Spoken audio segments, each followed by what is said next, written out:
lost our little rules thing, somebody literally broke the rules. It's happening. Somebody broke it in up half. there. It's Broke up it there. in half. Oh my gosh, that's So we just have to talk about the rules off the top of our head, but we know them well enough that it does not matter. Just take pictures of all the points. Take nothing but pictures.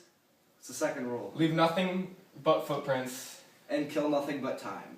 The last one seems a little bit dramatic. It really just means don't touch anything in the cave because the natural oils on your fingers will kill everything in the cave and we don't want to kill those rocks down there, right? right.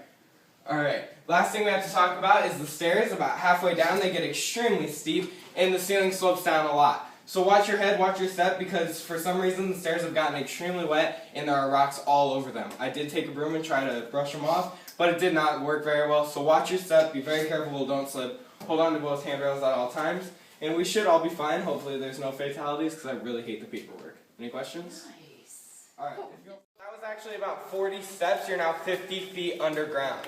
Now the temperature down here does seem a little warmer today because it's like 30 degrees out. And it's always a constant 50 degrees down here even in the winter. Now the reason for this is you're so far underground that the surface temperature does not affect the temperature down here. Now the other thing you might have noticed, If you're getting dripped on, it's just calcium water. It's actually cleaner than rainwater. It's not a sewage leak or anything, so no need to freak out whatsoever. You may need to watch your step. There's a couple puddles. It's not that bad down here today. You guys see all these hangy downy things? Those aren't actually called hangy downy things. Anybody know what those are called? Stalagmites. no, Stalactites. stalactites with a C. Stalactites. Anybody know what these uppy thingies are? Stalagmites. There you go. There you go. Notice how these are all like rounded instead of pointy? That's because the original owner decided to come down here, cut the tops off, and sell them for 10 to 20 cents each in the gift shop. Thought he'd come back down here the next year and do it all over again, make some money. But stalactites grow 1 inch every 300 to 400 years. Stalagmites grow 2 to 3 inches every 300 to 400 years. Now, we are down here way too much. We give almost 5 cave tours on a regular business day. So we kind of start to go crazy and see things. Hence our sign, the lion here. Right here we have the lion with the head right there, the body and the tail. Everybody see the lion? I see the lion. Yes. I think you're crazier than I am because I see a basset hound with the big droopy ear and the body and the tail. Does anybody see the basset hound? Now, to the right of our lion is our box turtle Steve, as I mentioned earlier. He's currently my best friend. They're locked in a staring contest. We're still bidding on who's going to win if everybody wants to throw in cash. $20 on the turtle. I agree. To the right of our turtle is our Homer Simpson taking a nap over here with the oddly shaped head, the pointy belly, and the feet right there. Does anybody see Homer Simpson? They say it helps if you go to the winery first. Are there any questions before we continue? Alright, if you'll follow us, watch your head. The ceiling does slope down a little bit, and there are a couple puddles. That's exactly what it is. We call that the pinky. Okay, so we're actually in the limestone and dolomite cave. This cave was formed 15,000 years ago when a glacier went through this part of the United States. Anybody know what that glacier formed? The Great Lakes. There you go, Great Lakes. Currently in the middle of one right now. We have had people that don't know that on the tour. It's pretty funny.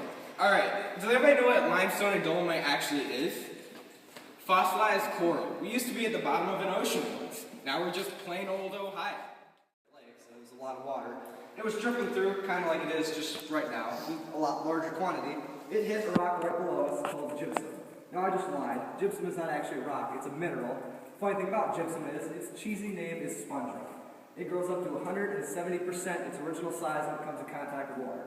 So it expanded, pushing this piece of limestone and dolomite up, where the top cracked like a dome shape like it is now, and all the water eroded away the gypsum, and the floor fell out, hurting our cave. Now, we actually have evidence of this theory. It's all around you in the cave. On the floor, you'll see certain parts of the cave are elevated, such as where we're standing right now. If you look up, you'll see the same formation. Big circle, sharp edge. Sharp edge, another sharp edge. It kind of looks like I don't have any feet now. Alright, any last questions before we continue? No? Oh man, you guys are boring. They started to drink straight out of Lake Erie, but as you know, Lake Erie is not the cleanest of all lakes, and I personally would never drink from it. So, naturally, all his men started to get very sick. The healthier ones were dehydrated, and the ones that were puking were sick from the water. So what Perry did was he sent some of his men to scout out the island looking for a better source of natural water.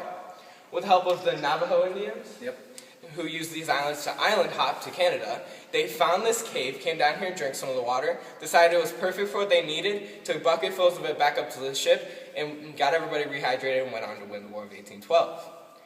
Does anybody know how we actually won the war? No. You want to tell them? So the British, they obviously had the bigger naval fleet. They've had a naval fleet for like 300-400 years. We had one for not even 100 years. Level fluctuates with the water level of Lake Erie. If Lake Erie goes up 5 feet, this will go up 5 feet within a matter of 2 hours. Lake Erie goes down 10, this will go down 10. This has dried up. Last time this dried up was 7 years ago. And 20 years ago, this room was flooded, like we said, couldn't even go in here. If you guys want to look at the ceiling, you may notice, it's actually the floor in the other room. Doubt anybody noticed. People rarely notice. Quinn noticed. Wait, If you look back here, you'll see the sign that says subaquatic entrance. And if you look right behind it, you'll see a big pile of rocks right there. That actually is just a big pile of rocks. Now, most tour guides say that the subaquatic entrance is right behind this little rock right here, but that is a lie. We did a little exploring. Yes, we did.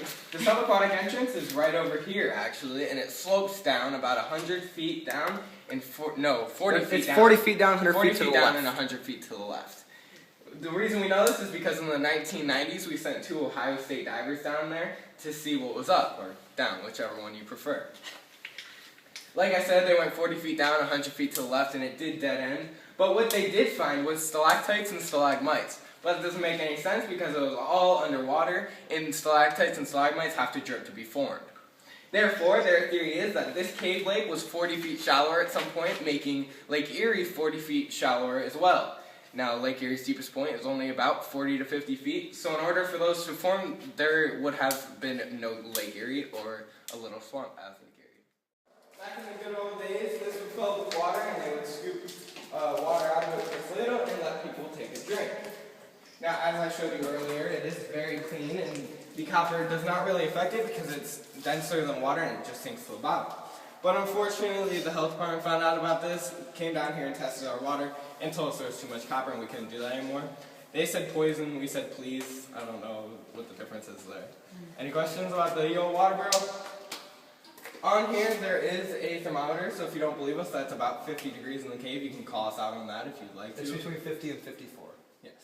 Any questions? It's very wet, but it's all dried up. Really, this is just a worn down stalagmite that was placed inside the bath, and it's been stepped on and touched so many times that will never grow again.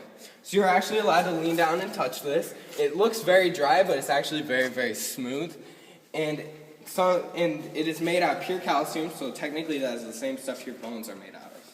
If you'd like to touch it, you can. And then starts to smooth it, almost like a beach glass effect. But it's actually a real pearl. Well, I want one. Go for it.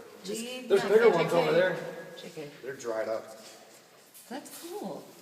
Look, Seneca there's another one Caverns. developing right there. Seneca Caverns, when was it? In the 80s, when my grandparents had this, they claimed that they were the only cave that had cave pearls in the world. Yeah. And then, just in the last 10, 15 years, cave pearls have been starting to pop up over here.